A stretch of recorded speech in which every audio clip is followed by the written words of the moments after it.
अखिलेश यादव फट पड़े हैं। उनका गुस्सा 7वें आसमान पर है। उन्हें लग रहा है कि अब दो दो हाथ कर ही लिया जाए। इस बार नहीं तो फिर कब। एमपी का बदला वो यूपी में लेना चाहते हैं। अब आप सोच रहे होंगे कि आखिर अखिलेश यादव की किससे ठन गई है। वही कांग्रेस पार्टी से ठन गई है।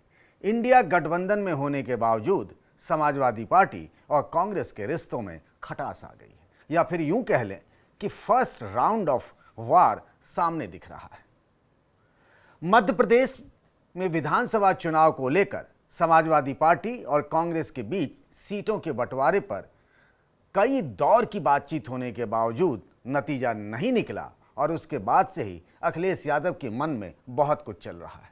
उनके करीबी नेताओं की माने तो अब अखिलेश ने ठान लिया है कि मध्य प्रदेश ही नहीं, राजस्थान और छत्तीसगढ़ में भी हम अपने उम्मीदवार देंगे। वो जीते ना जीते लेकिन चुनाव लड़ेंगे। अगर कांग्रेस ने ठान लिया है कि हमको एक सीट भी नहीं देना है तो फिर समाजवादी पार्टी की भी तैयारी वैसी ही है। आपको कुछ कुछ कहानी महाभारत की नहीं लगती है, जहां 5 गांव मांगे जा रहे थे पांडवों की तरफ से और कौरवों ने कहा हम सुई की नोक बराबर जमीन नहीं देंगे। कुछ ऐसा ही मामला विधानसभा चुनाव में सीटों के बंटवारे को लेकर कांग्रेस और इंडिया गठबंधन के बीच हो गई है। कहां तो साथ साथ चलने का वादा हुआ था राहुल गांधी और अखिलेश यादव के बीच में। लोकसभा चुनाव को लेकर तैयारियां भी शुरू हो गई थी। दोनों पार्टी के नेता आपस में ही कहीं ना कहीं तय कर रहे थे कि यूपी की फलाने सीट से हम लड़ेंगे तो यूपी की फलाने सीट पर समाजवादी पार्टी लड़ेगी, तो फलाने सीट पर कांग्रेस लड़ेगी।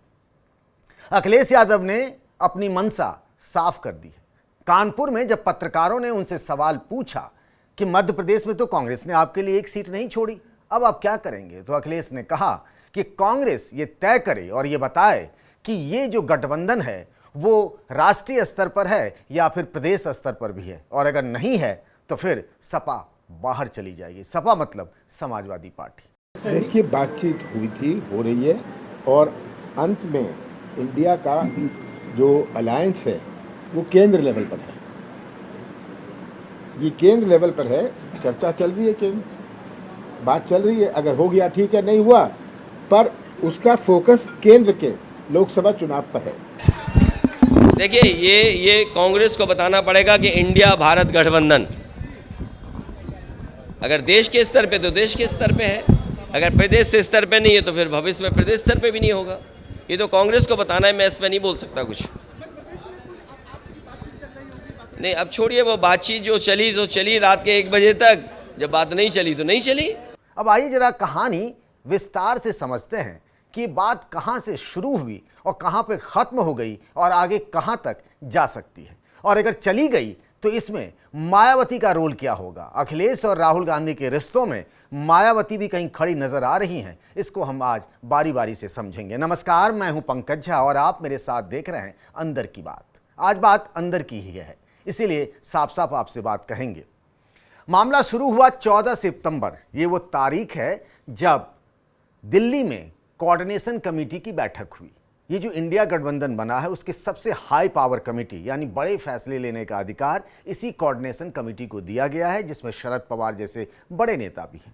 इसमें समाजवादी पार्टी की तरफ से राज्यसभा के सांसद जावेद अली खान हैं, जबकि कांग्रेस की तरफ से उसके संगठन महासचिव केसी वेणुगोपाल हैं। जब एक कोऑर्डिनेशन कमेटी की बैठक हुई तो उस बैठक में तय हुआ कि ये जो गठबंधन है इसकी पहली रैली भोपाल में की जाए, और उससे पहले कांग्रेस और समाजवादी पार्टी में बातचीत हुई। समाजवादी पार्टी ने कहा कि आप हमारे साथ सीट शेयरिंग कर लें, कुछ सीटें हमें दे दें, क्योंकि पिछले चुनाव में हमने एक विधायक जिताया भी था, कुछ सीटों पर हम नंबर 2 पर भी रहे थे। कांग्रेस की तरफ से केसी वेणुगोपाल ने कहा यह फैसला मैं नहीं कर सकता, मैं अपने पार्टी के आलाकमान को बताऊंगा और वो फैसला करेंगे। लेकिन मोटे तौर पर एक सहमति बनी थी कि कांग्रेस और समाजवादी पार्टी के बीच सीटों का समझौता हो जाएगा मध्य प्रदेश चुनाव को लेकर। जी हां, याद करिएगा और बार बार नोट करिएगा दिमाग में, यह सिर्फ बात मध्य प्रदेश के विधानसभा चुनाव को लेकर थी। हालांकि इसी कोऑर्डिनेशन कमेटी में आम आदमी पार्टी के राघव चड्ढा भी हैं, और आम आदमी पार्टी भी इन 3 राज्यों में राजस्थान, मध्य प्रदेश, छत्तीसगढ़ में चुनाव लड़ रही है। लेकिन उससे सीटों के बंटवारे को लेकर कांग्रेस की कोई बातचीत नहीं हुई। उसके बाद मामला आगे बढ़ा। अचानक से एक दिन कमलनाथ ने भोपाल में एक प्रेस कॉन्फ्रेंस में यह बात कह दी कि कि भोपाल में रैली इंडिया गठबंधन की रद्द कर दी गई। तब तक किसी को कानो कान खबर नहीं थी। पता लगा क्यों रद्द हो गई, तो पता लगा कि कमलनाथ नहीं चाहते हैं और कमलनाथ वहां एक तरीके से सॉफ्ट हिंदुत्व की पॉलिटिक्स कर रहे हैं। वो बीजेपी के खिलाफ बीजेपी की ही पिच पर बैटिंग कर रहे हैं। अगर चुनाव को क्रिकेट के अंदाज में देखें तो वही आपने देखा भी होगा कि जिस दिन कांग्रेस की पहली लिस्ट आई नवरात्र के पहले दिन 9:09 पर पूरा 9 के आंकड़े के साथ, उनके मन में है वो एक तरीके से सॉफ्ट हिंदुत्व चले। उन्हें लग रहा था अगर इंडिया गठबंधन के बाकी साथी आए तो कुछ ऐसी बात कह दी जाएगी जिससे उनका चुनावी गुणागणित खराब हो सकता है। तो भोपाल में रैली नहीं हो पाई। कमलनाथ की मर्जी के आगे कांग्रेस के किसी नेता की नहीं चली। फिर हुआ कि सीटों के बंटवारे पर बातचीत जो है वो समाजवादी पार्टी के प्रधान महासचिव राम गोपाल यादव, जो कि रिश्ते में अखिलेश के चाचा भी लगते हैं, वो और मध्य प्रदेश में कांग्रेस के प्रभारी रणदीप सुरजेवाला आपस में बातचीत करेंगे। लेकिन इस बीच फोन पर कमलनाथ और अखिलेश यादव के बीच भी कई राउंड की बातचीत हुई। बातचीत शुरू हुई 12-13 विधानसभा सीटों को लेकर। आपको बताऊं कि एक ऐसा भी दौर था जब मध्य प्रदेश में समाजवादी पार्टी ने 7 विधानसभा सीटें जीत ली थी, यानी उस पार्टी के 7 विधायक थे। लेकिन 2018 में जब पिछली बार विधानसभा के चुनाव हुए तो पार्टी सिर्फ एक ही सीट जीत पाई बिजावर से, और जीतने के कुछ सालों बाद वहां के विधायक जो हैं वो बीजेपी में चले गए। 6 सीटों पर समाजवादी पार्टी दूसरे नंबर पर रही। तो ये जो बातचीत का दौर शुरू हुआ कमलनाथ और अखिलेश यादव के बीच फोन पर, उसमें यह हुआ कि भाई अगर और कुछ नहीं तो कम से कम ये 7 सीटों पे तो मेरा हक बनता है, जिस पर हम नंबर 1 पे रहे और जिस पर नंबर 2 पे रहे। उसमें कमलनाथ ने एक बात कही कि भाई हमारे भी कुछ उम्मीदवार जो हैं कैंडिडेट, उनको आप समाजवादी पार्टी के सिंबल पे लड़ा दीजिए। ऐसा होता भी रहा यूपी में भी। जो सहयोगी दल के उम्मीदवार हैं वो बीजेपी के सिंबल पर, बीजेपी के नेता अपना दल या फिर निषाद पार्टी के सिंबल पर चुनाव लड़े रहे। ऐसे ही अखिलेश यादव के साथ जब राजभर की पार्टी थी तब भी ये कॉम्बिनेशन किया गया था। लेकिन ये बात बनी नहीं। रणदीप सुरजेवाला और रामगोपाल यादव के बीच बातचीत हुई, लेकिन बातचीत बेनतीजा रही। और फिर बातचीत चूंकि अखिलेश यादव कमलनाथ कर ही रहे थे और मध्य प्रदेश को लेकर सारे फैसले कमलनाथ ही कर रहे हैं, फिर ये हुआ कि कम से कम 5 विधानसभा सीटें दे दी जाए।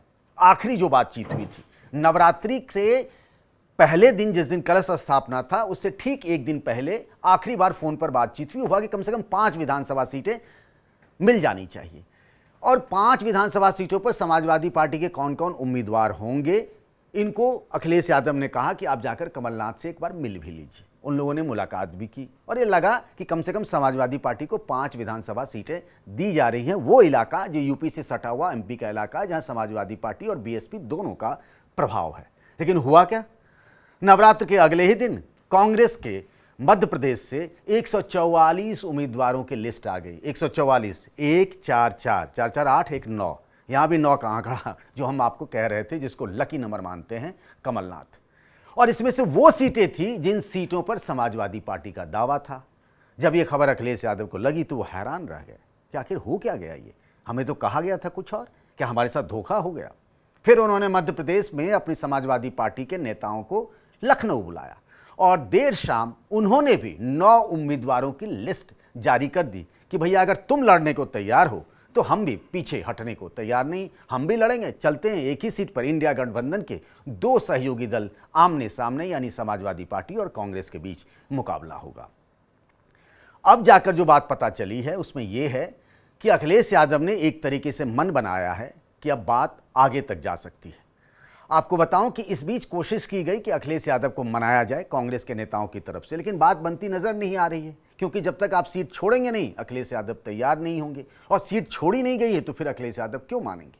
अखिलेश ने तो अब मन बना लिया है कि मैं, यानी उनकी पार्टी के समाजवादी पार्टी के लोग राजस्थान में भी चुनाव लड़ेंगे, छत्तीसगढ़ में भी लड़ेंगे और मध्य प्रदेश में कम से कम 50 सीटों पर चुनाव लड़ने की तैयारी चल रही है। मुझे लगता है अगले कुछ घंटों में समाजवादी पार्टी के मध्य प्रदेश चुनाव के लिए उम्मीदवारों की एक नई लिस्ट भी आ सकती है। अब रिश्ते खराब होने लगे हैं। ऐसा लग रहा है कि अखिलेश यादव एमपी का बदला यूपी में दे सकते हैं। अब समाजवादी पार्टी के लिए कांग्रेस की तरफ से क्या कहा गया कि मध्य प्रदेश में समाजवादी पार्टी की क्या हैसियत है, तो यही बात समाजवादी पार्टी के अखिलेश यादव के करीबी नेता कह रहे हैं कि भाई यूपी में आपकी क्या हैसियत है, आप तो एक रायबरेली की सीट जीते थे, विधानसभा में भी आपके पास 2 सीटें हैं, आप ग्राउंड पर हैं कहां।